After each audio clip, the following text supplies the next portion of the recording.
प्यारे विद्यार्थियों, छोटे भाइयों बहनों, मिशन इंस्टीट्यूट प्रयागराज में आपका स्वागत है, अभिनंदन है। आइए हम लोग चर्चा करने जा रहे हैं आज महत्वपूर्ण सेशन में आज के घटनाक्रम पर, ऐतिहासिक घटनाओं पर, इसके साथ ही साथ 40 महत्वपूर्ण प्रश्नों पर जो आगामी परीक्षाओं में आपके लिए बहुत ही इम्पोर्टेंट हैं, जिनमें से बहुत सारे प्रश्न मिलने की उम्मीद है। तो एक एक करके सारी चीजों को हम लोग पढ़ेंगे। पहले मैं आपसे निवेदन करूंगा कि फटाफट अपने सभी साथियों को शेयर कर दें। ये ज्ञान का प्रसार है, जितनी ज्यादा जगह तक जाएगा उतना ही अच्छा होगा। तो फटाफट पहले शेयर कर दीजिए। आइए एक एक बात को देखते हैं और चीजों को समझने का प्रयास करते हैं। प्यारे विद्यार्थियों, आज के घटनाक्रम में आज 26 तारीख है, 26 दिसंबर। 26 दिसंबर को क्या हुआ है इतिहास में, ध्यान से देखिएगा।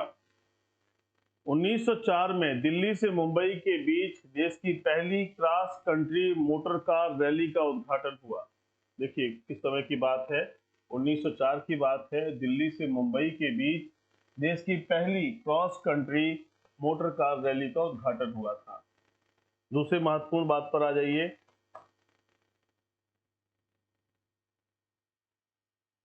उन्नीस 1925 में आज ही के दिन भारतीय कम्युनिस्ट पार्टी की स्थापना हुई। देखिए ये मानवेंद्र कुमार राय, एम.एन. राय का नाम सुना होगा आप। इन्होंने कानपुर में क्या किया, 1925 में 26 दिसंबर का दिन जो है आज का, भारतीय कम्युनिस्ट पार्टी की स्थापना की। एक कम्युनिस्ट पार्टी की स्थापना की, कम्युनिस्ट पार्टी, याद रखिएगा इन बातों को। सारे विद्यार्थियों अगले इंपॉर्टेंट पॉइंट पर आ जाइए।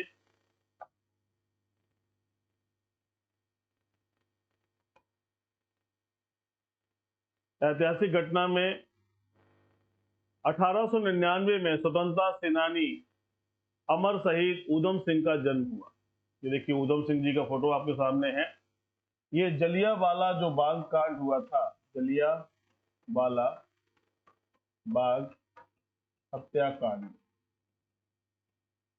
जनरल डायर ने हजारों लोगों को मरने के लिए मजबूर कर दिया, गोलियां चला दी उनके ऊपर, निहत्थे लोग मारे गए। उसका बदला लेने के लिए शहीद ऊधम सिंह ने उनके देश इंग्लैंड में जाकर उनको मारा था। ऐसे बहादुर के लिए हजारों सलूट बनते हैं। शहीद अमर ऊधम सिंह। अगले महत्वपूर्ण घटनाक्रम पर आ जाइए। आज ही के दिन 26 दिसंबर को 1978 में भारत की पूर्व प्रधानमंत्री इंदिरा गांधी को जेल से रिहा किया गया। जेल से रिहा हुई थी आज ही के दिन। और महत्वपूर्ण घटनाक्रम देखते हैं क्या है। आज ही के दिन 2002 में संयुक्त राष्ट्र सुरक्षा परिषद ने डेमोक्रेटिक रिपब्लिक ऑफ कांगो में पुनः संघर्ष शुरू होने की सूचना दी। तो आज का तारीख 26 काफी दृष्टिकोण से बहुत महत्वपूर्ण है। सारे विद्यार्थियों, जिन्होंने अभी तक मिशन इंस्टीट्यूट प्रयागराज के चैनल को सब्सक्राइब नहीं किया है, प्लीज सब्सक्राइब कर लीजिए, बेल आइकन को भी प्रेस कर दीजिए, ताकि सभी महत्वपूर्ण घटनाक्रम और इम्पोर्टेंट क्वेश्चन आपके सभी साथियों तक और आप तक हमेशा पहुंचते रहें। तो प्लीज शेयर करना ना भूलें। आइए देखते हैं आज की घटनाक्रम में। पहली घटनाक्रम क्या है। यूनाइटेड वर्ल्ड रेसलिंग ने 2023 सीनियर एशियाई कुश्ती चैंपियनशिप की मेजबानी नई दिल्ली को सौंपने की घोषणा की है। ध्यान दीजिएगा, किसने की है। यूनाइटेड वर्ल्ड रेसलिंग ने 2023 सीनियर एशियाई कुश्ती चैंपियनशिप की मेजबानी नई दिल्ली को सौंपने की घोषणा की है। इस चैंपियनशिप का आयोजन 28 मार्च से 2 अप्रैल 2023 तक नई दिल्ली में किया जाएगा। यानी इसका टाइमिंग क्या है, 28 मार्च से 2 अप्रैल है 2023 में। यह इस प्रतियोगिता का 36वां संस्करण होगा। इस कॉन्टिनेंटल चैंपियनशिप में पुरुषों की फ्री स्टाइल, महिलाओं की फ्री स्टाइल और पुरुषों की ग्रीको रोमन डिवीजनों में प्रतियोगिताएं होंगी। साथ ही इस रैंकिंग सीरीज प्रतियोगिता के दौरान पहलवानों को उनके वजन में 2 किलोग्राम तक की छूट को भी स्वीकृति दी गई है। इस कदम से पहलवान भविष्य की रैंकिंग सीरीज प्रतियोगिताओं में अधिक भार वर्ग की जगह अपनी पसंद के भार वर्ग में प्रतिस्पर्धा कर सकेंगे। तो प्यारे विद्यार्थियों, उसमें कई बातें आपके लिए इंपॉर्टेंट हो गई। पहली तो नई दिल्ली में हमारे यहाँ देश में क्या हो रहा है, इस प्रतियोगिता का आयोजन हो रहा है, कब हो रहा है, 28 मार्च से हो रहा है 2 अप्रैल के बीच। कब? 23 में। एक तो ये प्रश्न आपका हो गया।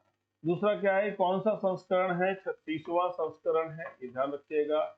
इसके साथ ही साथ क्या कहा जा रहा है कि पुरुषों की फ्री स्टाइल और महिलाओं की फ्री स्टाइल तो होगी ही, फ्री स्टाइल प्रतियोगिताएं होंगी दोनों के लिए, मेल और फीमेल। लेकिन यहाँ पर एक और बात कही जा रही है कि ग्रीको रोमन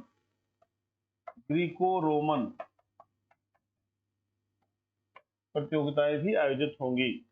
और यहाँ 2 किलोग्राम छूट की बात की जा रही है, 2 किलोग्राम छूट, क्योंकि जो कुश्ती होती है वो एक भार विशेष पर आधारित होती है, तो उसको लेकर के कुश्ती का आयोजन होता है। तो ये याद रखने की जरूरत है कि रेसलिंग के आयोजन की जो है सूचना हमें मिली है, और वो क्या है कि भारत में इसका आयोजन हो रहा है। एक क्वेश्चन यहाँ से बन सकता है, इसको याद रखिएगा। आइए दूसरी इंपॉर्टेंट खबर की तरफ चलते हैं। दूसरी इंपॉर्टेंट खबर क्या है, देखिए, गुजराती फिल्म छेल्लो सो और RRR के नातू नातू को ऑस्कर 2023 के लिए शॉर्टलिस्ट किया गया है। गुजराती फिल्म छेल्लो सो 95वें अकादमी पुरस्कार के लिए भारत की आधिकारिक प्रविष्टि है। छेल्लो सो को अंतरराष्ट्रीय फीचर फिल्म श्रेणी में शॉर्टलिस्ट किया गया है। देखिए, ये छेल्लो सो, इसका अंग्रेजी वर्जन अगर देखेंगे आप तो इसका मतलब है द लास्ट शो। क्या कहा जा रहा है? छेल्लो सो का मतलब है द लास्ट शो। ये गुजराती है, ठीक है। और RRR जो है, RRR के नाटू नाटू जो गाना है, इसको ऑस्कर के लिए शॉर्टलिस्ट किया गया है। गुजराती फिल्म छेल्लो सो 95वां जो अकादमी पुरस्कार है, उसके लिए भारत की आधिकारिक प्रविष्टि है, यानी भारत की तरफ से इसको भेजा गया है। तो इसको याद रखिएगा, शॉर्टलिस्ट हुए हैं। अगर सब कुछ सही रहा तो हमारे देश की फिल्म को भी ऑस्कर में अवार्ड मिल सकता है। इससे पहले आपने एक नाम सुना होगा, भानु अथैया। इनका नाम याद रखिएगा। और जय जय हो गाना, जय हो, आप रहमान जी का नाम भी जानते होंगे। तो इनको भी जो है संगीत के लिए और इनको वेशभूषा के लिए सम्मानित किया गया है ऑस्कर अवार्ड से। आइए अगले महत्वपूर्ण घटनाक्रम की तरफ चलते हैं। क्या है, भूटान ने अपनी जरूरतों को पूरा करने के लिए ड्रक ग्रीन पावर कारपोरेशन के जरिए भारतीय बिजली बाजार से बिजली खरीद का एक करार किया है। इस समझौते के तहत भूटान को 600 मेगावाट बिजली की आपूर्ति की जाएगी। पीटीसी इंडिया लिमिटेड के चेयरमैन एवं प्रबंध निदेशक राजीव के मिश्रा ने कहा कि भूटान को ठंड के दौरान बढ़ी हुई बिजली जरूरतें पूरी करने के लिए यह बिजली खरीद समझौता करना पड़ा है। यह समझौता दक्षिण एशिया में ऊर्जा सुरक्षा के लिए क्षेत्रीय बिजली बाजारों को सशक्त करने के लिए पीटीसी के प्रयासों को आगे बढ़ाता है। तो ध्यान दीजिएगा, ये भूटान का एक समझौता हुआ है। किस संदर्भ में? ये संदर्भ में हुआ है बिजली के लिए, ठीक है, इलेक्ट्रिसिटी के लिए, क्योंकि वहां ठंडी ज्यादा पड़ेगी और ठंडी में ऐसे में वहां पर आवश्यकताएं बढ़ जाएंगी। इस उद्देश्य से तो आपको एक सामान्य ढंग से याद रखना है कि 600 मेगावाट बिजली के लिए हुआ है, तो 600 मेगावाट याद रखिएगा, ठीक है। और किससे हुआ है समझौता? भारत से हुआ है। और वहां का कौन है? ड्रक ग्रीन पावर कारपोरेशन के जरिए। ड्रक ग्रीन पावर कारपोरेशन के जरिए हुआ है समझौता। इस बात को ध्यान रखिएगा। तो ये एक अच्छा प्रश्न यहाँ से बन सकता है, कितने मेगावाट बिजली के संदर्भ में हुआ है, कहाँ हुआ है, किस देश के साथ हुआ है, ये सारी बातें दिमाग में रखिएगा। आइए अगले घटनाक्रम पर चलते हैं। प्यारे विद्यार्थियों, आज क्वेश्चंस की संख्या ज्यादा है, क्वेश्चंस की संख्या 40 है और उसमें 10 करंट अफेयर के जो पर डे क्वेश्चंस है वो हैं और 30 अदर क्वेश्चंस हैं और बहुत ही इंपॉर्टेंट क्वेश्चंस को सिलेक्ट किया गया है, तो जरूर उनमें अपीयर होइए, उनका आंसर करिए। समय जरूर लगता है लेकिन जीवन के लिए आवश्यक कार्यों को जरूर करना चाहिए। तीसरे नेत्रहीन T20 वर्ल्ड कप के फाइनल मुकाबले में भारत ने बांग्लादेश को 120 रन से हरा दिया है। इस जीत के साथ ही भारत ने तीसरी बार T20 वर्ल्ड कप अपने नाम किया है। बेंगलुरु में खेले गए पहले बैटिंग करते हुए 277 रन बनाए। जवाब में बांग्लादेश 3 विकेट 157 रन ही बना सका, 3 विकेट पर 157 रन ही बना सका। नेत्रहीन T20 विश्व कप का फाइनल मैच भारत और बांग्लादेश के बीच बेंगलुरु में खेला गया था। तो ध्यान दीजिएगा क्या कहा जा रहा है कि तीसरा नेत्रहीन T20 वर्ल्ड कप में भारत को विजय मिली है और 120 रन से हरा दिया है भारत को। तो इससे जुड़े हुए सामान्य प्रश्नों को ध्यान रखिएगा कि नेत्रहीनों का जो नेत्रहीन जो वर्ल्ड कप है T20 कौन जीता है? इंडिया जीता है। कितने रन से जीता है? 120 रन से जीता है। और हारा कौन है? बांग्लादेश हारा। कहाँ आयोजन हुआ है? इसका आयोजन हुआ है बेंगलुरु में। इतनी बातों को याद रखेंगे तो सारे प्रश्न आपसे मिल जाएंगे। तो ये अच्छा प्रश्न बन सकता है। और तीसरी बार भी जीता है, ये बात ये इंपॉर्टेंट है कि इंडिया कौन से बार जीता? 3 बार जीत चुका है। एक क्वेश्चन यहाँ से भी बन सकता है। तो ये एक अच्छा प्रश्न था, ध्यान दीजिएगा।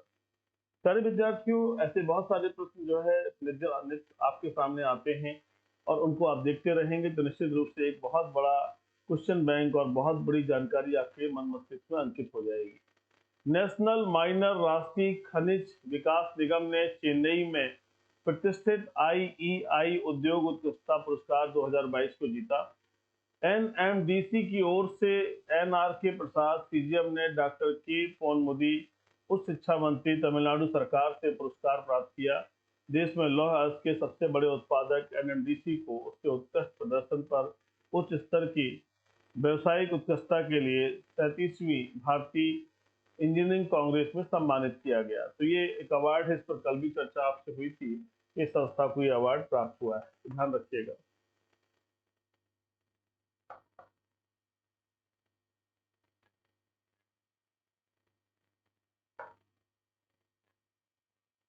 यूनाइटेड वर्ल्ड रेसलिंग ने घोषणा की है कि 2023 सीनियर एशियाई कुश्ती चैंपियनशिप 28 मार्च से 2 अप्रैल तक नई दिल्ली में आयोजित होगी। चैंपियनशिप में पुरुषों की फ्री स्टाइल, महिलाओं की फ्री स्टाइल कुश्ती के बारे में बात की गई। उनके वजन में 2 किलोग्राम की छूट दी जाएगी। ये सारी सूचनाएं आपको संकलित कर चुका हूँ, आपको बता चुका हूँ। जैसे ध्यान रखिएगा कि चैंपियनशिप हमारे यहाँ पर होने जा रही है, इस संदर्भ में हमारी आपकी बात हुई है। सारे विद्यार्थियों, अगला इंपॉर्टेंट खबर पर आ जाइए। जम्मू कश्मीर के उपराज्यपाल मनोज सिन्हा ने 3 नई परियोजनाओं की घोषणा की है। इनमें जम्मू और कश्मीर केंद्र शासित प्रदेश के लिए कृषि और संबद्ध क्षेत्रों, आकांक्षी टाउन, आकांक्षी पंचायत का समग्र विकास शामिल है। अगले 5 वर्षों में ये परियोजनाएं उत्पादन को दोगुना करके और क्षेत्रों को टिकाऊ और वित्तीय रूप से व्यवहार्य बनाकर जम्मू कश्मीर की कृषि अर्थव्यवस्था को एक नए विकास पथ पर लाएंगी। आकांक्षी पंचायत विकास कार्यक्रम के तहत जम्मू कश्मीर अपने समग्र विकास के लिए सबसे पिछड़ी 285 पंचायतों, प्रत्येक ब्लॉक में एक पंचायत का चयन करेगा। देखिए, वर्तमान में जो है जम्मू कश्मीर के उपराज्यपाल हैं मनोज सिन्हा जी, और 3 बड़ी परियोजनाओं की घोषणा की है। कौन कौन सी है? जम्मू कश्मीर में केंद्र शासित प्रदेश है, वर्तमान में यहाँ कृषि और संबंधित आकांक्षी टाउन, आकांक्षी पंचायत का समग्र विकास करना है। 5 वर्षों में ये परियोजनाएं उत्पादन को दोगुना करेंगी, ऐसा एक माना जा रहा है। और ये सस्टेनेबल डेवलपमेंट, टिकाऊ करने के लिए उद्देश्य से सारे कार्य किए जा रहे हैं।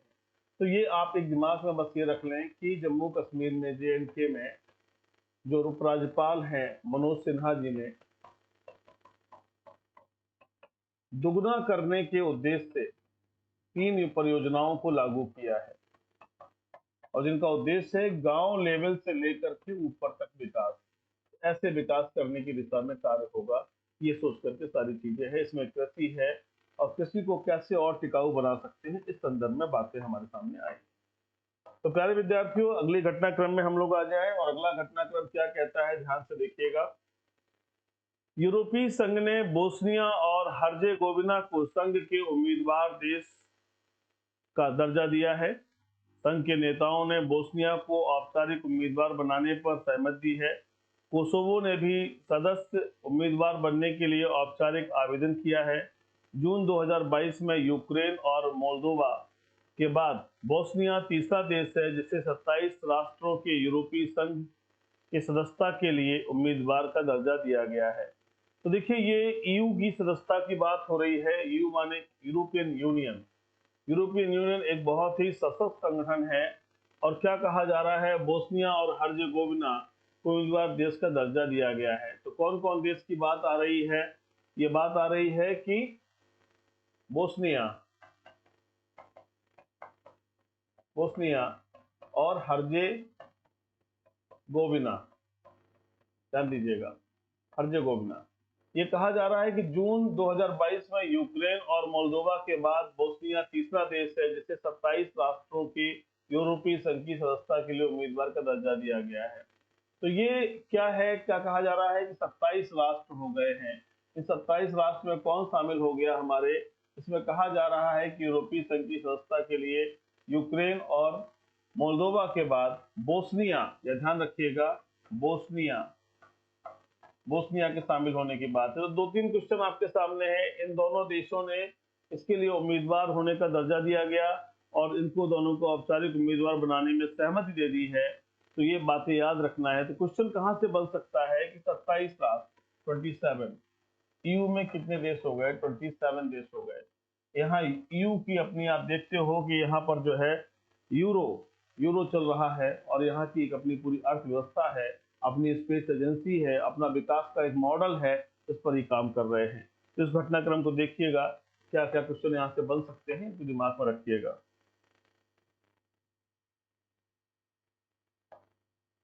भारत के 3 नए सांस्कृतिक स्थलों को यूनेस्को की विश्व धरोहर स्थलों की अस्थायी सूची में शामिल किया गया है।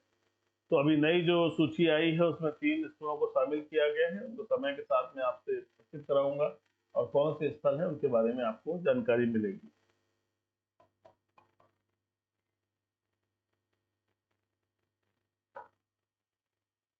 दसवीं खबर क्या है? 10 एशियाई विशालकाय कछुओं को नागालैंड संरक्षित क्षेत्र में छोड़ा गया है। छोड़ने से पहले नागालैंड जूलॉजिकल पार्क दीमापुर में उनका 5 साल तक संरक्षण और प्रजनन किया गया था। नागालैंड वन विभाग, टर्टल सर्वाइवल अलायंस और वन्य जीव संरक्षण सोसाइटी इंडिया ने किशोर कछुओं की सॉफ्ट रिलीज का आयोजन किया। तो ये एक कछुए हैं, 10 एशियाई विशाल कछुए जो है छोड़े गए हैं। कहाँ छोड़े गए हैं? तो नागालैंड संरक्षित क्षेत्र में इनको छोड़ा गया है। तो कोई क्वेश्चन बनेगा तो उसे याद रखिएगा कि वहां पर इनको छोड़ दिया गया है।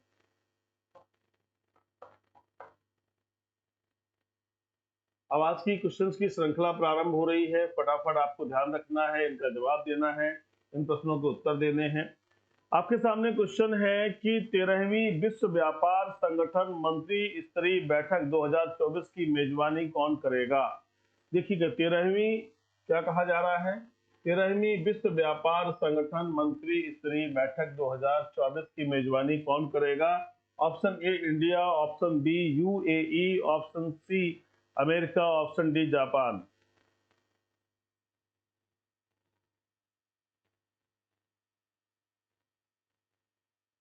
सारे विद्यार्थियों, ये एक अच्छा प्रश्न है, याद रखने लायक प्रश्न है। इसका आंसर है बी, यूएई। यूएई ये मेजबानी करेगा। कौन सी बैठक है? 13वीं बैठक है ये। और कौन सी है? मंत्री स्तरीय कॉन्फ्रेंस है। तो याद रखिएगा, कब आयोजन होगा? 2024 में होगा। तो ये भी याद रखना है। 3 पॉइंट आपके हो गए, इनको ध्यान रखने की जरूरत है।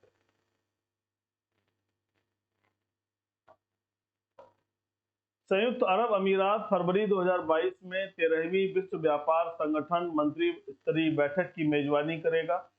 विश्व व्यापार संगठन का 12वां मंत्रिस्तरीय सम्मेलन 12 जून से 17 जून तक जिनेवा स्विट्जरलैंड में आयोजित किया गया। मूल रूप से इसे 2020 में कजाकिस्तान में आयोजित किया जाना था, लेकिन कोविड महामारी के कारण इसे स्थगित कर दिया गया था। तो ध्यान रखिएगा, 12वां आपसे पूछा जाए कि कहाँ हुआ था, तो ये आप बताओगे जेनेवा स्विट्जरलैंड में हुआ था। और अगर पूछा जाए 13वां कहाँ पर हो रहा है, तो आपको उत्तर देना है संयुक्त अरब अमीरात में हो रहा है, याद रखिएगा। तो 12वां कहाँ पर? Geneva Switzerland. और 13वां कहाँ हो रहा है? यूएई में हो रहा है, ध्यान रखिएगा, 2024। ये भी याद रखना आवश्यक है, ये क्वेश्चन यहाँ से आपसे आ सकता है। अगले क्वेश्चन पर आ जाइए प्यारे विद्यार्थियों, देखिए फटाफट जवाब दीजिए, बहुत अच्छे क्वेश्चंस का संकलन है। भारतीय सेना 150 से कितने किलोमीटर तक लक्ष्य भेजने में सक्षम प्रलय बैलिस्टिक मिसाइल हासिल करेगी? प्रलय बैलिस्टिक मिसाइल हासिल करेगी। बैलिस्टिक आ रहा है, यानी दागो और भूल जाओ कोई, और अगर इसी जगह पर क्रूज होता तो क्रूज का मतलब था कि हम दिशा परिवर्तन कर सकते हैं, दिशा परिवर्तन हो सकता है। तो उसका मतलब है which can be guided. Option A 500 kilometre, option B 600 kilometre, option C 800 kilometre, option D 1000 kilometre. फटाफट जवाब दीजिए। देखिए प्यारे विद्यार्थियों, ऐसे क्वेश्चंस मिसाइल से और सारी चीजों से आते रहते हैं, इसको याद रखने की बहुत आवश्यकता है। देखिए इसका सही आंसर है 500 किलोमीटर, ये 500 किलोमीटर,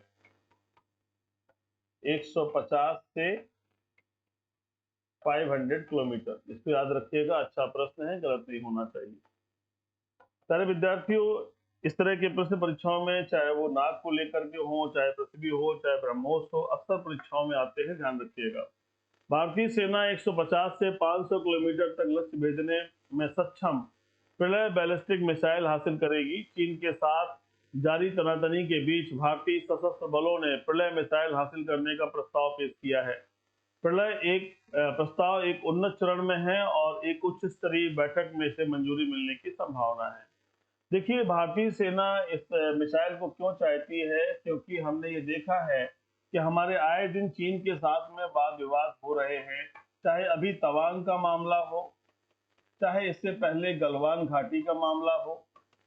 हर जगह हमने देखा है कि चीन की जो मंशा है वो क्लियर नहीं रहती है, वो हरकत करता है। चीन की मंशा, ठीक है, लाखों लोग मर रहे हैं कोविड से, वहां पर BF7 की वजह से बहुत बड़ा प्रभाव पड़ रहा है वहां, लेकिन वो दूसरे देश की संप्रभुता, दूसरे देश की एकता और अखंडता पर प्रभाव डालने का प्रयास करता है। ये उसकी मानसिकता है, उसका ड्रैगन की जो सोच है वो सही नहीं है। लेकिन फिलहाल हमें याद रखना है कि हमें उन्हें कंट्रोल करना है। देखिए शत्रु को कंट्रोल करने के लिए सशक्त होना बहुत जरूरी है। कमजोर हाथों से युद्ध नहीं लड़े जाते, कम जानकारी से परीक्षाएं नहीं पेश की जाती। परीक्षाओं में सफल होने के लिए जरूरी है ज्ञान का भंडार होना।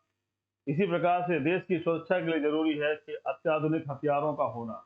अगर अत्याधुनिक हथियार हैं, चढ़ के बात करेंगे, नहीं तो दब के बात करना होगी। तो आइए बात कर रहा था यहाँ पर कि प्रलय के बारे में, जो 150 से 500 किलोमीटर तक लक्ष्य साध सकती है। सारे विद्यार्थियों अगले क्वेश्चन पर आ जाते हैं, फटाफट जवाब देने का प्रयास करिएगा। क्वेश्चन सीरीज बहुत इंपॉर्टेंट है और क्वेश्चन की मात्रा 40 है, फटाफट जवाब दीजिएगा। एक एक क्वेश्चन परीक्षा में दिखेंगे आपको। स्मार्ट सिटी ऑफ नॉलेज के निर्माण के लिए किस राज्य सरकार ने ऑस्टिन यूनिवर्सिटी के साथ एक समझौते पर हस्ताक्षर किए हैं? Smart city, smart city of knowledge के निर्माण के साथ साथ, ध्यान दीजिएगा, किस राज्य सरकार ने ऑस्टिन यूनिवर्सिटी के साथ एक समझौते पर हस्ताक्षर किया है? Option A Madhya Pradesh, option B Kerala, option C Rajasthan, option D Uttar Pradesh. फटाफट जवाब दीजिए।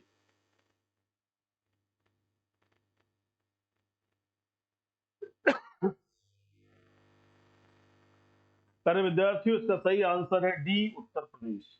किसने किया है? डी उत्तर प्रदेश। बिल्कुल रट लीजिए, तैयार कर लीजिए।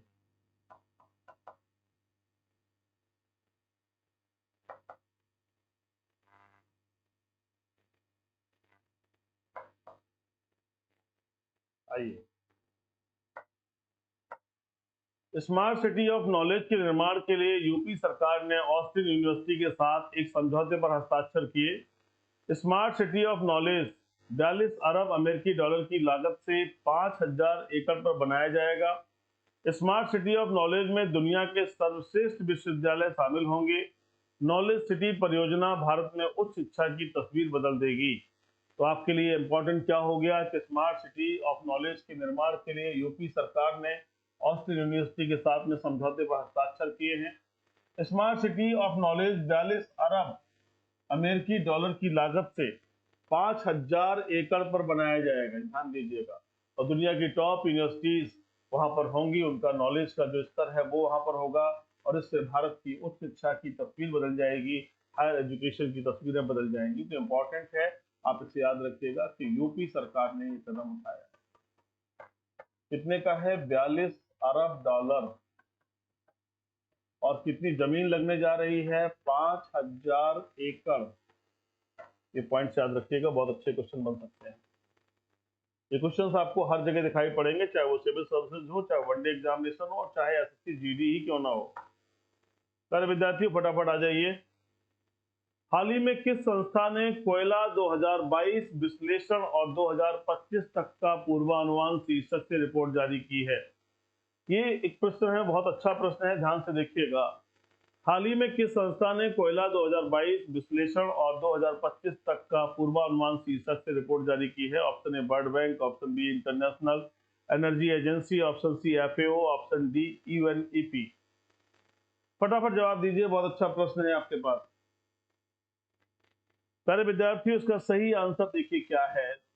इसका सही आंसर है बी, इंटरनेशनल एनर्जी एजेंसी। ध्यान रखिएगा, इंटरनेशनल एनर्जी एजेंसी ने ये रिपोर्ट जारी की है, इसलिए इसको याद रखिएगा। ठीक है, ये क्वेश्चन परीक्षा के लिए इंपॉर्टेंट हो सकता है और ये सभी जगह दिखने की उम्मीद है।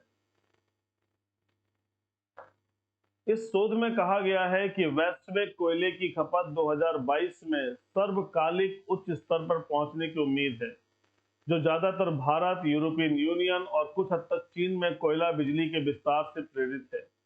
चीन, भारत और दक्षिण पूर्व एशिया में कोयले के उपयोग में सबसे वृद्धि देखने की उम्मीद है। वर्ष 2022 में वैश्विक कोयले की खपत 1.2% बढ़ने की उम्मीद है, जो एक साल में पहली बार 8 बिलियन टन से ऊपर है। तो ये ढेर सारी बातें हमने आपको बताई हैं, आप उसे जरूर याद रखिएगा। आपका जो आंसर है वो क्या है, आंसर गौर करिएगा। आंसर है आपका कि वो रिपोर्ट किसने जारी की है, तो उस रिपोर्ट के संदर्भ में याद रखिएगा कि उसका आंसर है इंटरनेशनल एनर्जी एजेंसी, अंतरराष्ट्रीय ऊर्जा एजेंसी। इस नाम को याद रखिएगा तो अच्छा रहेगा। सारे विद्यार्थियों, डेली आपके सामने कुछ क्वेश्चंस की श्रृंखला लेकर आता था, लेकिन आज से कुछ क्वेश्चन की श्रृंखला कुछ चेंज हो रही है और कुछ इस तरह क्वेश्चंस आपके साथ आ रहे हैं, उन्हें जरूर कलेक्ट करिएगा, देखिएगा। आइए देखें अगले प्रश्न पर। भारतीय नौसेना द्वारा लॉन्च किए गए anti submarine warfare shallow water craft project के पहले जहाज का नाम क्या है? आईएनएस बागीर, INS Vikrant, INS Mormugao, INS Amala. बताइए फटाफट क्या नाम है। Question number 5।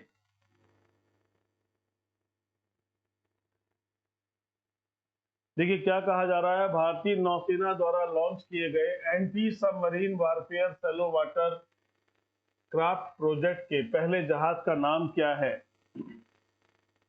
आईएनएस बागीर, आईएनएस विक्रांत, आईएनएस मोरमुगांव और आईएनएस अमाला। सारे विद्यार्थियों, इसका सही आंसर है आईएनएस अमाला। तो इसको याद रखिएगा, परीक्षा में ऐसे प्रश्न आपके सामने आ सकते हैं।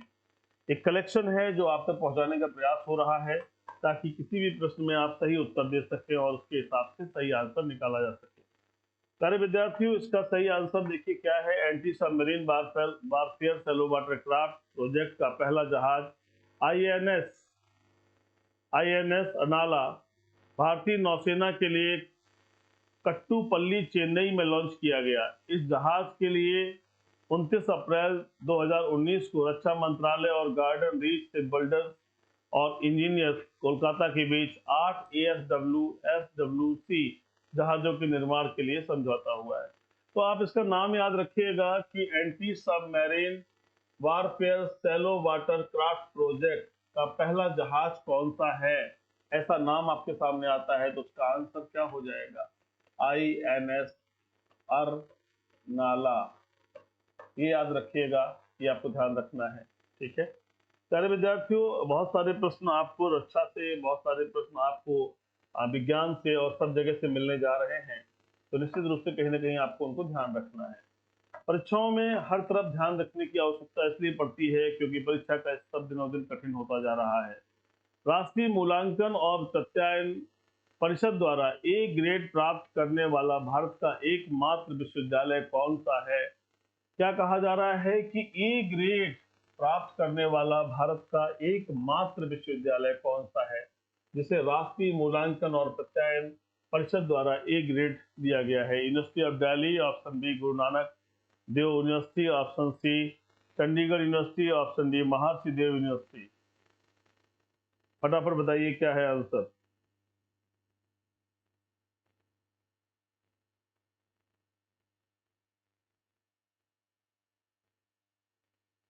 सारे विद्यार्थियों, इसका सही आंसर है B Guru Nanak Dev university.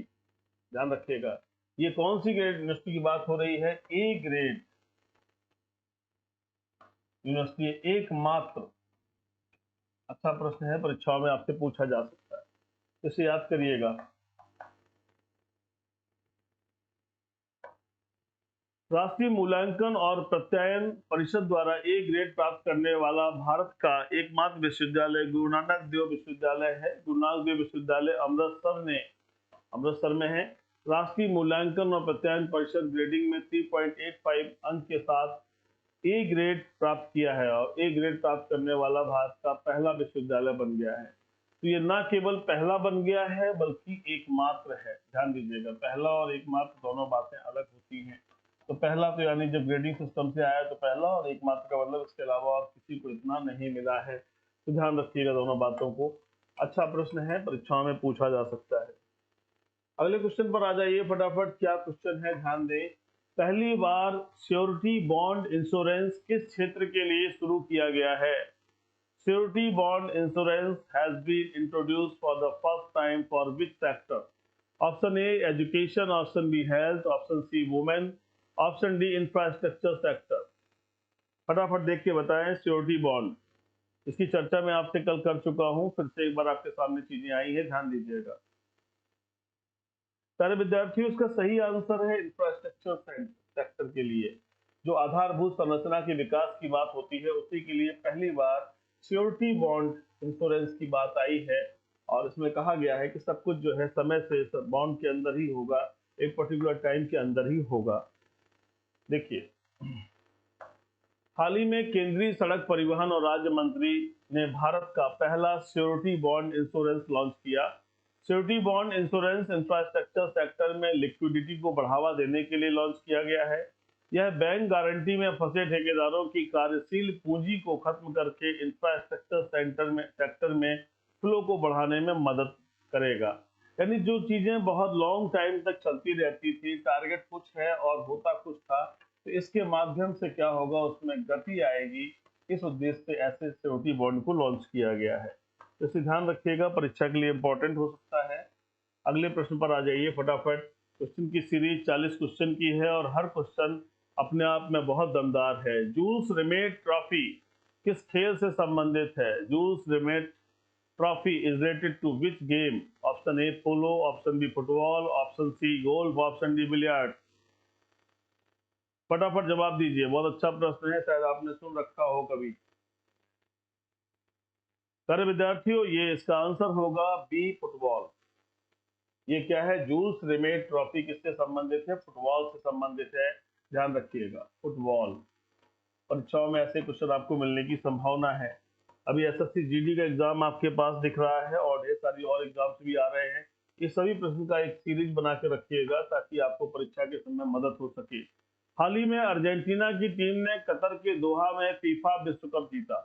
FIFA के पूर्व अध्यक्ष जूल्स रिमेट के सम्मान में मूल विश्व कप ट्रॉफी को जूल्स रिमेट ट्रॉफी कहा जाता है। ध्यान दीजिएगा, इस नाम को आपको अच्छे से याद रखना है। 1930 में पहले विश्व कप में 1970 तक विजेताओं को सोने की परत वाली स्टर्लिंग चांदी से बनी ट्रॉफी दी जाती थी। याद रखिएगा कि क्या कहा जा रहा है, फीफा के पूर्व अध्यक्ष जूल्स रिमेट के सम्मान में मूल विश्व कप ट्रॉफी को जूल्स रिमेट ट्रॉफी कहा जाता है। यानी जो विश्व कप ट्रॉफी है उसी का नाम क्या है, जूल्स रिमेट ट्रॉफी है। इसे याद रखिएगा। कतर के दोहा में इसका आयोजन हुआ था और अर्जेंटीना ने फ्रांस को हरा करके ये जीता है। ठीक है, और मेसी का नाम आपने पूरी तरह से पढ़ रखा है, बहुत सारे क्वेश्चन भी आपके सामने आ चुके हैं। आइए अगले घटनाक्रम पर चलते हैं और अगला क्वेश्चन देखते हैं क्या है। Question number 9, pro kabaddi league 2022 का खिताब किसने जीता? Who won the Pro Kabaddi League 2022 title? Option A Haryana steelers, option B UP Yoddha, option C Dabang Delhi, option D Jaipur pink panther. फटाफट जवाब दीजिए। आपको ये प्रश्न अगर आते हैं तो जवाब दीजिए, नहीं आते हैं तो एक अपनी मानसिक क्षमता का प्रयास करते हुए उसमें से जो भी आपकी इच्छा कर रही है उसको आप सही आंसर लगाने का प्रयास करें। गलत होगा तो पता चलेगा और सही होगा तो अच्छी बात है। सारे विद्यार्थी, उसका आंसर है डी, जयपुर पिंक पैंथर। याद रखिएगा, प्रो कबड्डी लीग 2022 का खिताब जीतने वाले कौन हैं? Jaipur pink panther. सारे विद्यार्थियों, इस एक्सप्लेनेशन के साथ में चीजें आप ध्यान देते रहिएगा। जयपुर पिंक पैंथर्स ने प्रो कबड्डी लीग 2022 के फाइनल मुकाबले में पुनेरी पालन को 33-29 के अंतर से मात देकर जीत हासिल की है। फाइनल मैच मुंबई के एसडीपी स्टेडियम में खेला गया था। प्रो कबड्डी की विजेता टीम को 3 लाख और रनर अप टीम को 1,80,000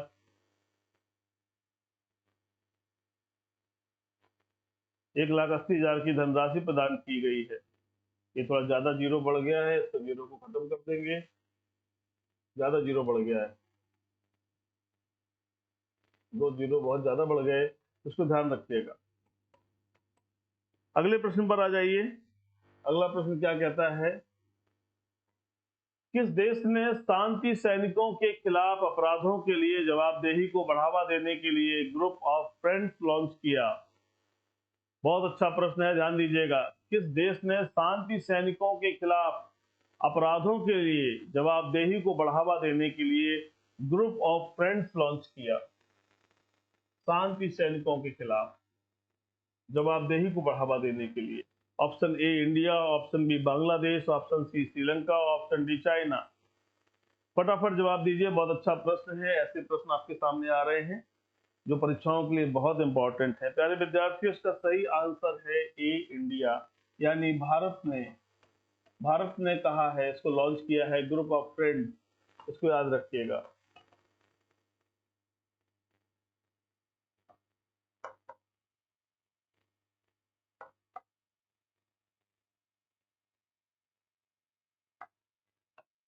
अपने वर्तमान संयुक्त राष्ट्र सुरक्षा परिषद के नेतृत्व के दौरान भारत ने शांति सैनिकों के खिलाफ अत्याचारों के लिए उत्तरदायित्व का पालन करने के लिए ग्रुप ऑफ फ्रेंड्स बनाया। ध्यान दीजिएगा, अभी वर्तमान में भारत जो है संयुक्त राष्ट्र सुरक्षा परिषद का अध्यक्ष है और इस दौरान उसने सैनिकों के साथ जो शांति सैनिक हैं उनके साथ जो अत्याचार होते हैं उत्तरदायित्व के पालन करने के लिए ग्रुप ऑफ फ्रेंड्स बनाया है। ये बहुत अच्छा विषय है। विदेश मंत्री एस जयशंकर ने घोषणा की कि नई दिल्ली में जल्द ही एक डेटाबेस होगा जो शांति सैनिकों के खिलाफ सभी अत्याचारों का रिकॉर्ड करेगा। यानी जो शांति सैनिक होते हैं उनके खिलाफ जो अत्याचार होते हैं उनका उद्देश्य तो विश्व शांति की स्थापना है, जहां जाते हैं शांति स्थापना के लिए जाते हैं, उनके साथ जो अत्याचार होता है वो उसके लिए बात होना जरूरी है। और भारत ने ग्रुप ऑफ फ्रेंड्स की बात की है, ध्यान रखिएगा। प्यारे विद्यार्थियों, आज 40 क्वेश्चन की एक सीरीज है जो आपके सामने आने जा रही है और आपको उसके फटाफट आंसर देने हैं। पहला, इसका 11वां क्वेश्चन क्या है, अंतरराष्ट्रीय न्यायालय कहाँ स्थित है? International court of justice. Option A New York America, option B Moscow रूस, option C the Hague Netherlands, option D Beijing चीन। फटाफट जवाब दीजिए। प्यारे विद्यार्थियों, ये जो है आप देख रहे हो कि ये है कहां पर, द हेग नीदरलैंड में।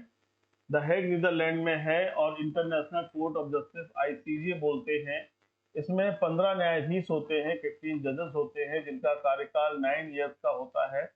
और ये वहां पर जिस जगह स्थित है उसे पीस पैलेस कहते हैं, पीस पैलेस। ठीक है। भारत के जस्टिस दलवीर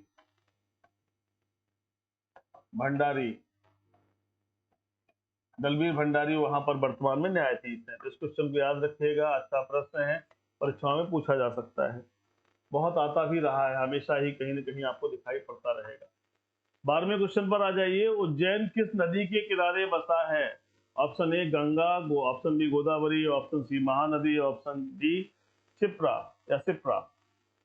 फटाफट जवाब देना है, जो भी आपको समझ में आ रहा है बताइए।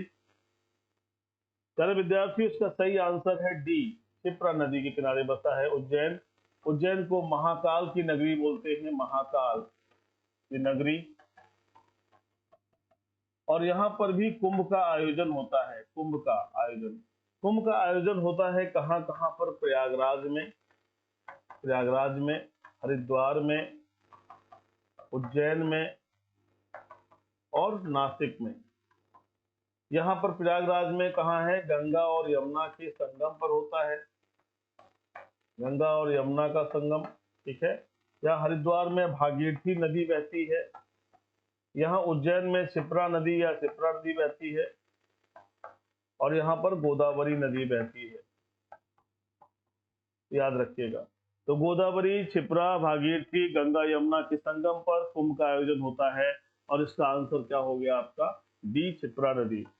सारे विद्यार्थियों फटाफट चीजों पर आ जाइए, एक एक प्रश्न का जवाब दीजिए। आपको जो चीज बन जाए तो बहुत अच्छी बात है, नहीं बनती है तो याद करिए। रबड़ को खड़ा करने के लिए, रबड़ को खड़ा नहीं है, इसको रबड़ को कड़ा करने के लिए है, खड़ा कर दिया है इसने टाइपिस्ट ने। ध्यान रखिएगा, रबड़ को कड़ा करने के लिए किस पदार्थ को मिलाया जाता है? ऑप्शन है A carbon, option B nitrogen, option C sulphur, option D hydrogen. फटाफट जवाब दीजिए कि रबड़ को कड़ा करने के लिए किस पदार्थ को मिलाया जाता है, तो याद करके बताइए फटाक से। देखिए प्यारे विद्यार्थी, इसका आंसर है सल्फर को मिलाते हैं, और सल्फर को मिलाने से, इस प्रक्रिया के माध्यम से इसे हम कड़ा कर पाते हैं। देखिए इसके संदर्भ में गुडियर एक वैज्ञानिक रहे हैं, इनका नाम आपने सुना होगा, गुडईयर। इन्होंने वल्कनीकरण की प्रक्रिया का उल्लेख किया था, जिसके माध्यम से चीजों को कड़ा किया गया, रबड़ को कड़ा किया गया। इसके माध्यम से टायर है, ट्यूब है, इन चीजों का निर्माण किया जाता है। इन्हीं के नाम पर आप देखते होंगे गुडईयर टायर के नाम से भी कंपनी खुली हुई है। तो रबड़ को कड़ा करने के लिए किसका प्रयोग करते हैं? सल्फर का प्रयोग करते हैं, इस बात को याद रखिएगा। आइए अगले प्रश्न पर आ जाइए, फटाफट जवाब दीजिए। अगला क्वेश्चन है, विश्व में चांदी का सबसे बड़ा उत्पादक देश कौन सा है? Option A Mexico, option B Bharat, option C रूस, ऑप्शन डी अमेरिका। फटाफट जवाब देने का प्रयास करिए, कौन है सबसे बड़ा देश?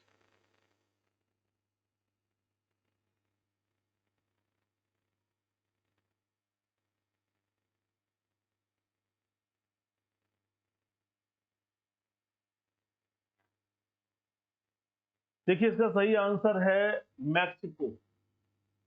मैक्सिको में सबसे ज्यादा चांदी पाई जाती है, चांदी का सबसे बड़ा उत्पादक है। ठीक है। सिल्वर जिसे बोलते हैं हम। भारत में भी मिलती है चांदी, वो राजस्थान में उदयपुर जावर की खदानों में, जावर की खदान, तो याद रखिएगा। भारत में भी मिलती है चांदी, लेकिन उसकी मात्रा बहुत कम है। मैक्सिको में सर्वाधिक मात्रा चांदी की मिलती है, तो याद रखिएगा। फटाफट आ जाइए अगले प्रश्न पर। और अगला प्रश्न क्या है, ध्यान से देख के जवाब दीजिए। क्षेत्रफल की दृष्टि से सबसे छोटा देश कौन सा है? क्षेत्रफल की दृष्टि से। Option A Japan, option B Cuba, option C Somalia, option D Vatican City. फटाफट जवाब दीजिए, बहुत अच्छा प्रश्न है, बहुत बार परीक्षाओं में आता है। प्यारे विद्यार्थियों, इसका सही आंसर है वेटिकन सिटी। वेटिकन सिटी का जो कुल क्षेत्रफल है 0.44 वर्ग किलोमीटर है। ये रोमन कैथोलिक का धार्मिक शहर है, धार्मिक देश है। बहुत छोटा देश है, यहाँ पर सभी लगभग पोप ही रहते हैं, जो ईसाई धर्मगुरु हैं वो रहते हैं, और ईसाई धर्मगुरु में जो बॉस हैं उनका भी यहाँ पर घर है, सबसे बड़े धर्मगुरु हैं उनका भी यहाँ पर निवास स्थल है।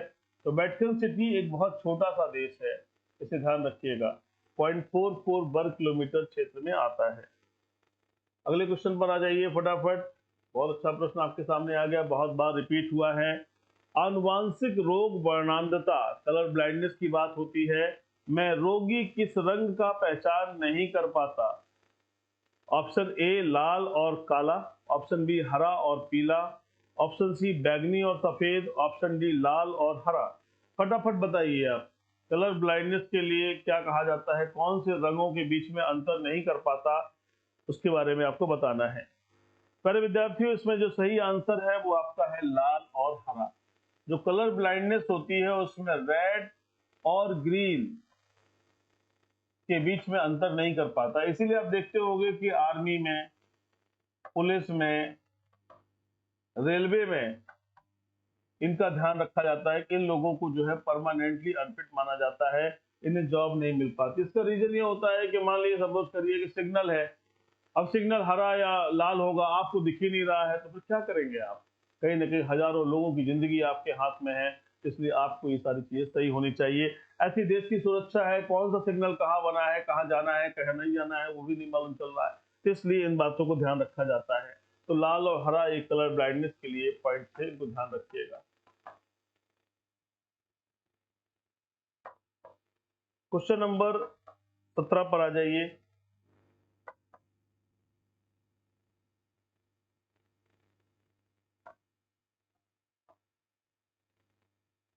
क्वेश्चन नंबर 17, साधारण रूप से उपयोग में आने वाली बिजली के बल्ब में कौन सी गैस भरी होती है? बिजली का बल्ब जो होता है उसमें कौन सी गैस भरी होती है? बहुत सामान्य प्रश्न है, बहुत आता है, लेकिन गलत मत करना मेरे भाई। Option A carbon dioxide, option B neon, option C sulphur dioxide, option D oxygen. फटाफट बताइए कौन सी गैस भरी रहती है इसमें जो बल्ब होता है। सर विद्यार्थियों, इसका सही आंसर है नियॉन। ये एक नोबल गैस है और ये एक अक्री गैस है। अक्री गैस बहुत कॉमन क्वेश्चन है। टंगस्टन का फिलामेंट होता है और ये होती है। अगर ये सब गैसेस भर जाएगी तो विस्फोट हो जाएगा, अगर ये गैस भरेगी तो वो जल ही नहीं पाएगा, चीजें दिक्कतें पैदा करेंगी। ध्यान रखिएगा, अच्छा प्रश्न है आपके लिए नियॉन, इसे याद रखिएगा। अगले क्वेश्चन पर आ जाइए फटाफट। बहुत आसान प्रश्न आपके सामने आ गया, शायद आप जल्दी समझ जाओ। पानी में चीनी का घोल, चीनी का घोलना किस प्रकार के परिवर्तन का उदाहरण है? ये चीनी का घोलना है, इसको ना अलग कर दिया। चीनी का घोलना किस प्रकार का परिवर्तन का उदाहरण है? ऑप्शन ए रासायनिक परिवर्तन, ऑप्शन बी नाभिकीय परिवर्तन, ऑप्शन सी प्रकाशीय परिवर्तन, ऑप्शन डी भौतिक परिवर्तन। फटाफट जवाब दीजिए, बहुत अच्छा प्रश्न है और बहुत आपको आइडिया लग भी रहा होगा। सारे विद्यार्थियों देखिए, इसका सही आंसर है आपका भौतिक परिवर्तन। हाथ चलते रहना चाहिए क्योंकि गति तेज है और क्वेश्चन भी ज्यादा है, इसलिए थोड़ा सा फास्ट चलना होगा। भौतिक परिवर्तन है इसका आंसर। भौतिक परिवर्तन माने क्या? कि जब किसी वस्तु में कोई परिवर्तन हो और बाद में फिर उसी रूप में लाया जा सके, उसी रूप में लाया जा सके, लाया जा सके, इसे कहते हैं भौतिक परिवर्तन। और अगर रूप ऐसा परिवर्तित हो जाए कि मूल रूप में ना आ सके, मूल रूप में ना आ सके, तो ये समझ लीजिएगा कि फिर वो क्या है, रासायनिक परिवर्तन है। इसको ध्यान रखना है। अच्छा प्रश्न है आपके सामने, इसको याद रखिएगा। ऐसे क्वेश्चन बहुत सारे आते हैं, एसएससी जीडी में तो बहुत ही इंपॉर्टेंट है ऐसे प्रश्न, इन्हें ध्यान रखिएगा। काजीरंगा राष्ट्रीय अभयारण्य किस राज्य में है? Kaziranga, option A Tamil Nadu, option B Madhya Pradesh में, option C Paschim Bengal, option D Assam में। ये बहुत कॉमन क्वेश्चन है जो बहुत बार रिपीट हुए हैं, इसलिए संकलित करके लाया हूं। फटाफट आप जवाब दीजिए। आप इनको देख के तो कुछ आइडिया लगा ही चुके होंगे कि ये लोग कहाँ ज्यादा पाए जा रहे हैं। सारे विद्यार्थियों, उसका सही आंसर है असम में। एक सींग वाले गैंडे, एक सींग वाले गेंडा के लिए फेमस है काजीरंगा राष्ट्रीय अभ्यारण्य। ठीक है, इसे ध्यान रखिएगा, परीक्षाओं के लिए इंपॉर्टेंट हो सकता है, परीक्षाओं में क्वेश्चन इससे पुटअप हो सकते हैं, काजीरंगा अभ्यारण्य से। आइए अगले क्वेश्चन की तरफ हम लोग चलते हैं। थोड़ा सा गति तेज होगी क्योंकि हमें बहुत सारे क्वेश्चंस आपको दिमाग में डालने हैं, रिवीजन कराना है, इसलिए जरूरी है। क्षेत्रफल की दृष्टि से भारत का सबसे बड़ा राज्य कौन सा है? फटाफट जवाब दीजिएगा। क्षेत्रफल की दृष्टि से option A Madhya Pradesh, option B Uttar Pradesh, option C Rajasthan, option D Maharashtra. फटाफट जवाब दीजिएगा। बहुत अच्छा प्रश्न है, बहुत रिपीट हो रहा है। ये नक्शा देखकर भी आपको लग रहा होगा तमाम कंफ्यूजन हो जाएगा। ऐसे ऑप्शंस आए हैं कि जिनको देख के लगेगा कि ये है या ये है या ये है या ये है। प्यारे विद्यार्थियों, इसका सही आंसर है राजस्थान। राजस्थान, ये आपको याद रखना है। राजस्थान क्षेत्रफल की दृष्टि से सबसे बड़ा है। पहले मध्य प्रदेश हुआ करता था जब छत्तीसगढ़ नहीं बना था। जब छत्तीसगढ़ नहीं बना था तब मध्य प्रदेश होता था, लेकिन इसके बन जाने के बाद अब जो है राजस्थान सबसे बड़ा है, सबसे बड़ा। इसमें क्षेत्रफल में अगर यही कह दें कि जनसंख्या में कौन बड़ा है, तो जनसंख्या में हम ही लोग बड़े हैं, यानी उत्तर प्रदेश बड़ा है।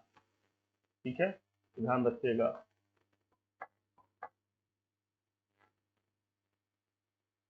बहुत अच्छा प्रश्न आपके सामने आ गया, उसका आंसर भी आपके सामने आ गया। फटाफट जवाब दीजिए। अंतरराष्ट्रीय योग दिवस कब मनाया जाता है? बहुत अच्छा प्रश्न है। ये देखिए, शुभकामनाओं के साथ आपके लिए आ गया। Option A 22 April, option B 8 मई, option C 21 June, option D 11 जुलाई। प्यारे विद्यार्थियों, बहुत कॉमन क्वेश्चन है, बिल्कुल रट लीजिए। 21 जून को मनाया जाता है। कब मनाया जाता है? 21 जून को। ये बहुत ही बड़ा और बहुत इंपॉर्टेंट क्वेश्चन है, बहुत बार परीक्षा में आ रहा है, इसलिए बिल्कुल गलत नहीं होना चाहिए। एक और बहुत अच्छा प्रश्न आ गया। भारतीय दंड संहिता की किस धारा में विकृत चित्त व्यक्ति के कार्य को अपराध नहीं माना गया है? ऑप्शन ए धारा 34, ऑप्शन बी धारा 52, ऑप्शन सी धारा 84, ऑप्शन डी धारा 95। बहुत अच्छा प्रश्न है, फटाफट जवाब दीजिए। ये परीक्षा में पूछा गया है, अभी पिछली बार के पैट एग्जाम में पूछ लिया गया था, तो ये बहुत कॉमन है, इसलिए हमने भी आपको दिया हुआ है। इसका उत्तर है धारा 84। धारा 84 में, आईपीसी की धारा 84 में ये बात कही गई है कि विकृत चित्त व्यक्ति का कार्य अपराध नहीं है। 84, तो इसको याद रखिएगा।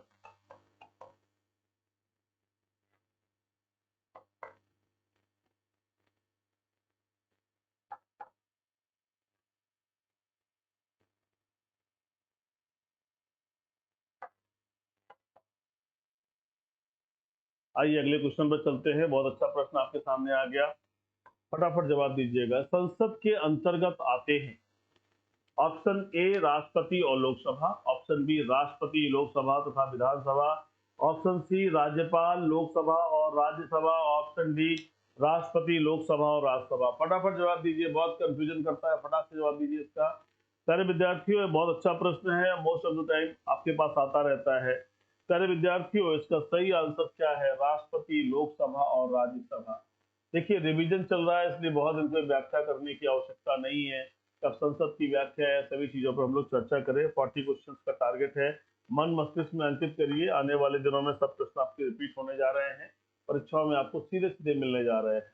बहुत अच्छा प्रश्न आपके सामने आ गया है। राष्ट्रमंडल में वर्तमान में कुल कितने सदस्य हैं? ऑप्शन ए 54 देश, ऑप्शन बी 55 देश, ऑप्शन सी 56 देश, ऑप्शन डी इनमें से कोई नहीं। फटाफट जवाब दीजिए।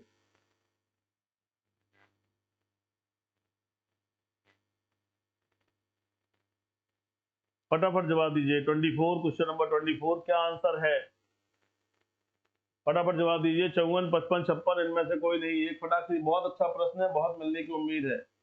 सारे विद्यार्थियों, इसका आंसर है 56 देश। टोगो जब शामिल हुआ तो देशों की संख्या कितनी हो गई? 56 होगी। राष्ट्रमंडल का मतलब क्या?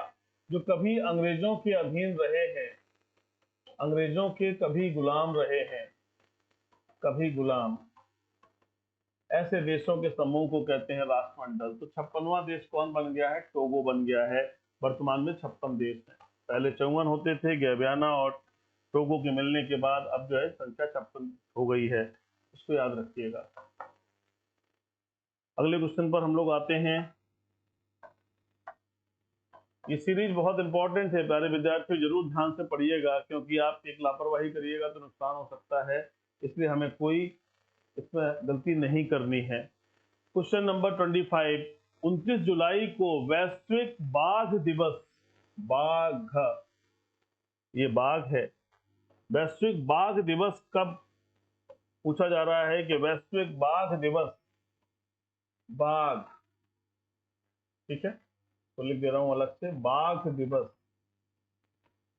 2022 समारोह का आयोजन कहां किया गया? International tiger day, option A Kaziranga राष्ट्रीय अभयारण्य असम में, ऑप्शन बी रणथंभौर राष्ट्रीय उद्यान राजस्थान में, ऑप्शन सी जिम कॉर्बेट राष्ट्रीय उद्यान नैनीताल उत्तराखंड में, option D Tadoba tiger reserve Chandrapur Maharashtra में। बहुत अच्छा प्रश्न है, मतलब ये बहुत इंपॉर्टेंट है, ध्यान रखिएगा, इस बार की परीक्षा में मिलेगा आपको। सारे विद्यार्थियों, इसका सही आंसर है टाडोबा टाइगर रिजर्व चंद्रपुर महाराष्ट्र, ध्यान रखिएगा। यहां पर इसका वैश्विक बाघ दिवस 2022 का आयोजन किया गया 29 जुलाई को। तो आपके 2-3 क्वेश्चन बन गए कि भाई कब किया गया, 29 जुलाई को किया गया, 29 जुलाई को किया गया, ठीक है ना, ध्यान रखिएगा। और क्या कहा गया, वैश्विक बाघ दिवस, इंटरनेशनल टाइगर डे, तो ये टाडोबा टाइगर रिजर्व चंद्रपुर महाराष्ट्र में इसका आयोजन किया गया।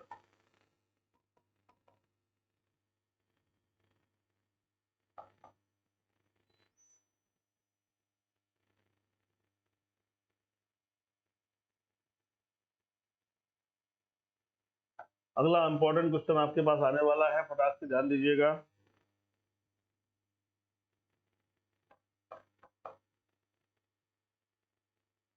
चलिए,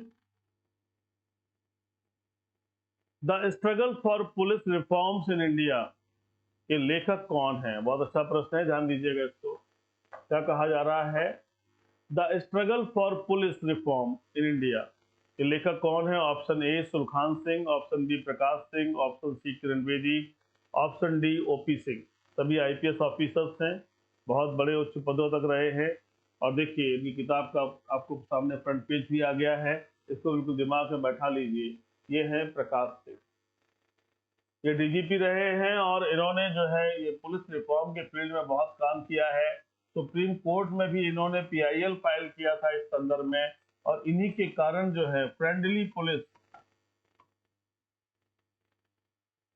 पुलिस की अवधारणा आई है। सुप्रीम कोर्ट ने कहा है कि पुलिस मस्ट बी फ्रेंडली, यानी पुलिस को मित्रवत व्यवहार करना चाहिए। तो एक बहुत बड़ा व्यक्तित्व है प्रकाश सिंह जी, जिन्होंने पुलिस रिफॉर्म की बात की है। आइए अगले क्वेश्चन पर चलते हैं हम लोग।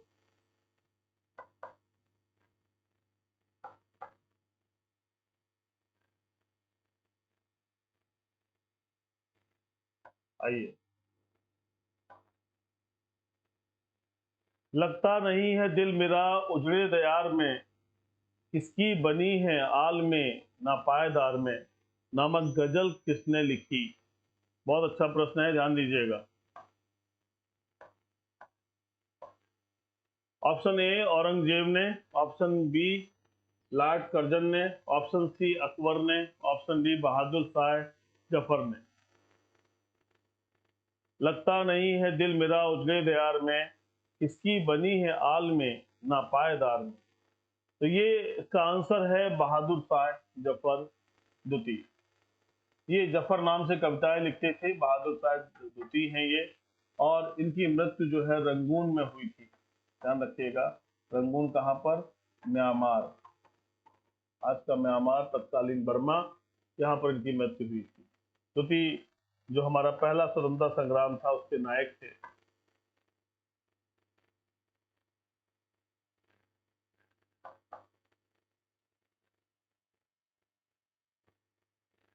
अगला क्वेश्चन आपके सामने आ गया है, क्वेश्चन नंबर 28, फटाक से जवाब दीजिएगा। मौलिक अधिकार संविधान में कहां बताए गए हैं?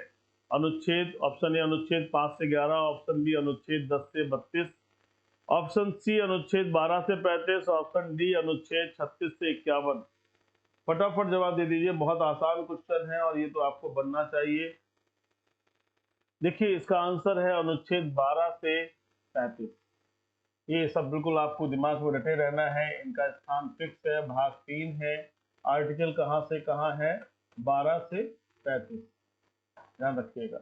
यहाँ तो आपको पता ही है कि डीपीएसपी है, यानी directive principle of state policy है, और 5 से 11 में आपको पता है कि नागरिकता है।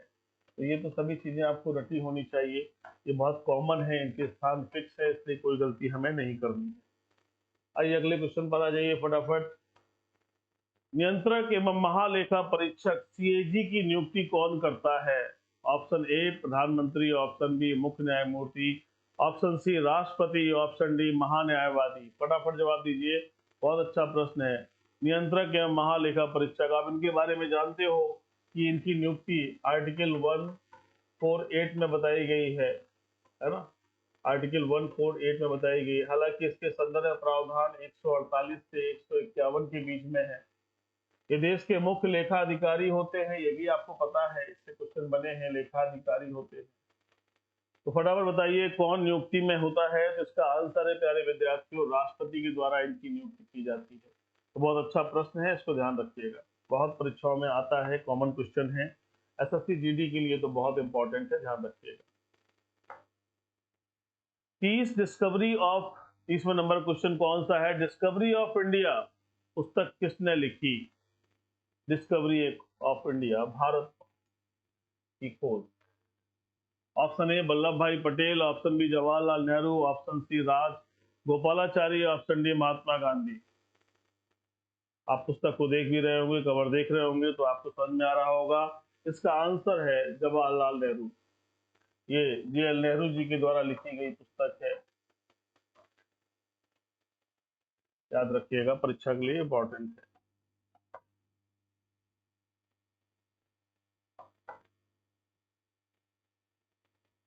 क्वेश्चन नंबर 31, टैंक रोधी मिसाइल कौन सी है?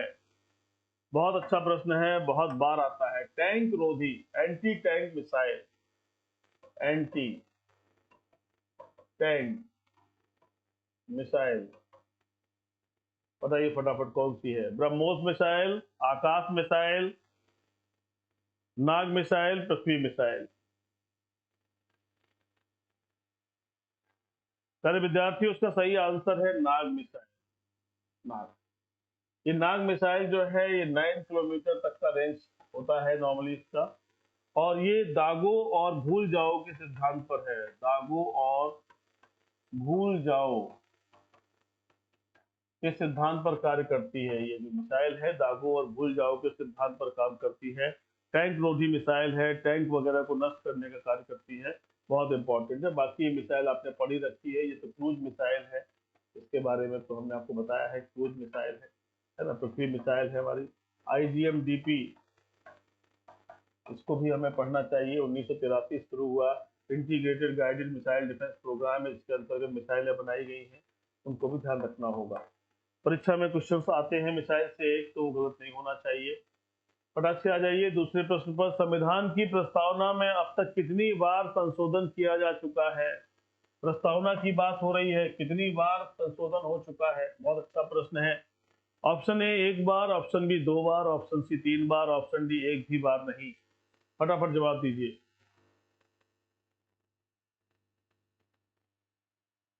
सारे विद्यार्थियों, इसमें अभी तक एक बार संशोधन हुआ है। 42वां संविधान संशोधन के माध्यम से 1976 में इसमें संशोधन हुआ, और 3 शब्द जुड़े, समाजवाद और राष्ट्र की अखंडता और पंथ निरपेक्ष, धर्मनिरपेक्ष। अंग्रेजी में तो सेकुलर ही है, हिंदी में और एक्सप्लेन किया गया। तो ये एक बार संशोधन हुआ है, और ये 3 शब्द नए जुड़ गए इसमें जो पहले नहीं थे। तो ये एक आईना है, एक मार्गदर्शक सिद्धांत के रूप में कार्य करती है। जब संविधान में कहीं बाधाएं उत्पन्न होती हैं समझने में, तब कहीं ना कहीं प्रस्तावना हमें मार्ग दिखाती है, ऐसा विद्वानों ने और न्यायालय ने कहा है। आइए अगले प्रश्न पर आ जाइए। मूलभूत ढांचा या आधारभूत ढांचा का सिद्धांत किस मामले में दिया गया? प्रिंसिपल ऑफ बेसिक स्ट्रक्चर, आधारभूत ढांचे का सिद्धांत किस मामले में दिया गया? ऑप्शन ए गोलकनाथ बनाम पंजाब राज्य के मामले में, ऑप्शन बी शंकरी प्रसाद सिंह देव बनाम भारत संघ के मामले में, ऑप्शन सी आई आर कोलू बनाम स्टेट ऑफ तमिलनाडु के मामले में, ऑप्शन डी केशवानंद भारतीय बनाम केरल राज्य के मामले में। बहुत अच्छा प्रश्न है, फटाफट जवाब दीजिए। आज 40 क्वेश्चन की सीरीज है, मैक्सिमम सही करना है और आपको मुझे बताना है कमेंट में आके आपके कितने क्वेश्चन सही हुए हैं। आपको कम हुए हैं तो भी बताना है, ज्यादा हुए हैं तभी बताना है। कोशिश करिए, अपीयर करिए। आने वाले 10 दिनों के अंदर हम एक बहुत बड़ा जीएस जीके का एक आपके पास में अच्छे क्वेश्चन की सीरीज लेकर आ रहे हैं। और जो जीडी की परीक्षा है वो तो मुझे लगता है कि सारे क्वेश्चन ही आपको मिल जाएंगे। बाकी आपकी मेहनत और ईश्वर की कृपा होती है, उस पर हम लोग कार्य कर रहे हैं। बाकी ईश्वर जो चाहेगा वही होगा। लेकिन क्वेश्चन सीरीज इतनी अच्छी होगी कि आपको सभी परीक्षाओं में ऐसे प्रश्न दिखाई देंगे। फटाफट जवाब दीजिए प्यारे विद्यार्थियों। इसका सही आंसर है केशवानंद भारती बनाम केरल राज्य के मामले में। इसमें 13 जजेस बैठे थे, ध्यान रखिएगा। 7:6 का जजमेंट है ये, है ना, इसको भी याद रखिएगा। और उस समय chief justice of India justice Sikri थे, याद रखिएगा। 1973 का निर्णय है। तो ये सारी बातें आप याद रखिएगा। ये आंसर आपका हुआ केशवानंद भारती बनाम केरल।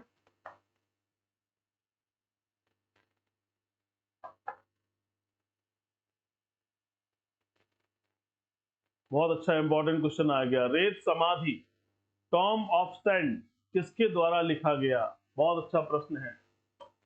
टॉम ऑफ सैंड, रेत समाधि किसके द्वारा लिखा गया? रस्किन बॉन्ड, ऑप्शन बी प्रीति सेनाय, ऑप्शन सी विमल जालान, ऑप्शन डी गीतांजलि श्री।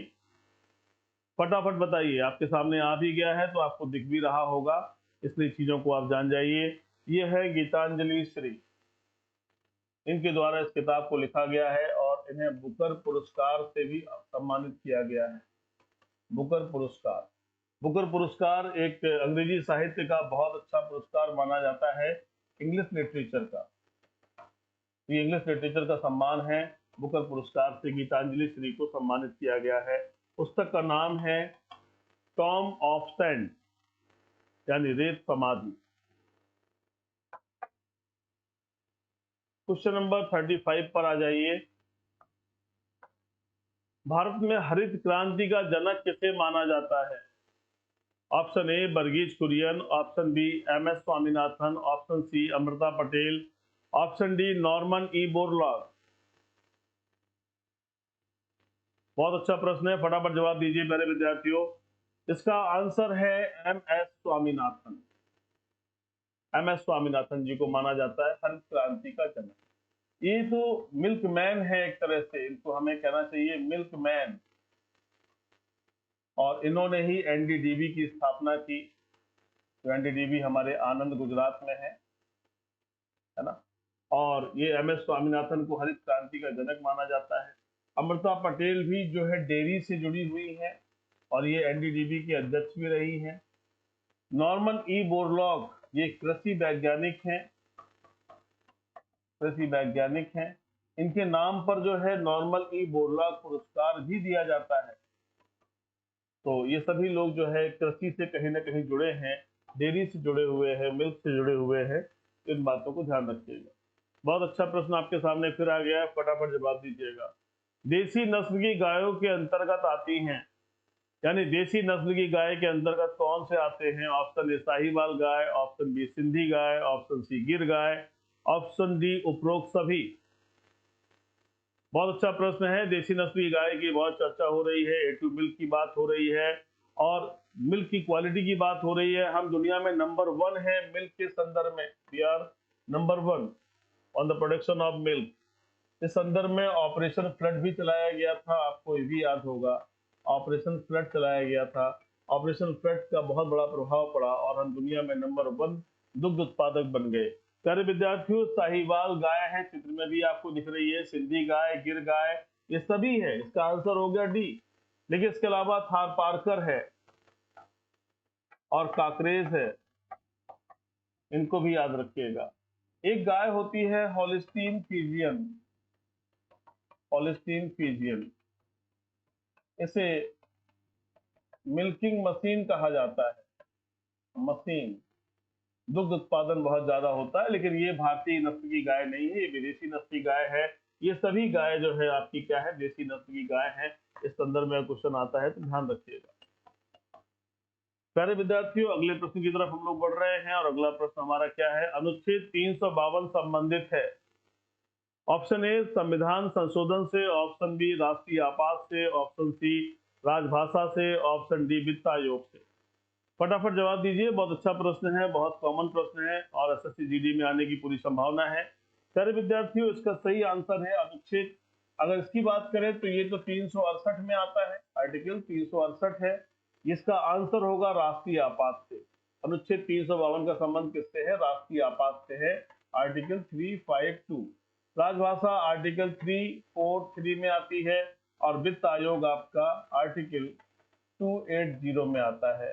तो ये सभी आंसर्स बहुत कॉमन क्वेश्चन है, सबसे अक्सर अनुच्छेद के आधार पर प्रश्न पूछे जाते हैं, इसलिए आपको इसको ध्यान रखना बहुत जरूरी है। अगला प्रश्न आ गया कि मई 2022 में बंगाल की खाड़ी में आए चक्रवाती तूफान का नाम आसानी किस देश ने रखा है। ध्यान रखिएगा, इसका नाम पूछा जा रहा है कि किसने रखा है, कौन सा देश है जिसने ये नाम रख दिया। फटाफट जवाब दीजिए, कौन सा देश है जिसने नाम आसानी रख दिया। ऑप्शन ए जापान में, ऑप्शन बी बांग्लादेश ने, ऑप्शन सी श्रीलंका ने, ऑप्शन डी मालदीव ने। प्यारे विद्यार्थियों, इसका सही आंसर है श्रीलंका ने। किसने नाम रखा है, श्रीलंका ने।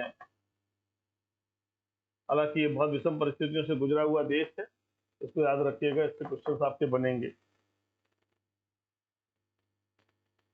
Question number 39, second last question of the day.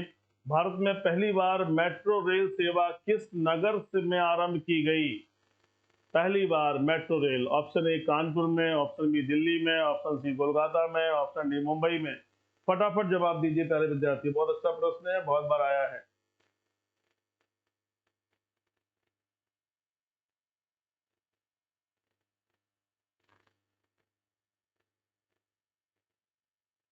देखिए, ये कोलकाता में प्रारंभ की गई, ये सबसे पहली ट्रेन भूमिगत जो है कोलकाता से प्रारंभ की गई है। हालांकि अब सब जगह हो रही है, अभी तो कानपुर में भी जो है शुरू हो गई है, मोती झील तक, आईआईटी से शुरू हुई है और मोती झील तक है। तो ये अभी प्रोग्रेस में है, यहाँ सब जगह चीजें हैं। तो याद रखिएगा, इसका आंसर है कोलकाता से। कोलकाता से पहली भूमिगत मेट्रो रेल सेवा प्रारंभ की गई है, ये याद रखिएगा। बहुत अच्छा प्रश्न है। आज का लास्ट क्वेश्चन क्या है, इसे भी ध्यान दीजिए, और लास्ट क्वेश्चन भी बहुत इंपॉर्टेंट है परीक्षा के दृष्टिकोण से, आपसे गलत नहीं होना चाहिए। ओजोन की परत में क्षरण होने से क्या प्रभाव पड़ेगा। ओजोन की परत में क्षरण होने से क्या प्रभाव पड़ेगा। ऑप्शन ए ब्लड कैंसर हो जाएगा, ऑप्शन बी लीवर में कैंसर हो जाएगा, ऑप्शन सी त्वचा में कैंसर हो जाएगा, ऑप्शन डी ब्रेन में कैंसर हो जाएगा। ओजोन के बारे में तो आप जानते हैं, O3 है और ये इसका सबसे बड़ा प्रभाव पड़ रहा है CFC का।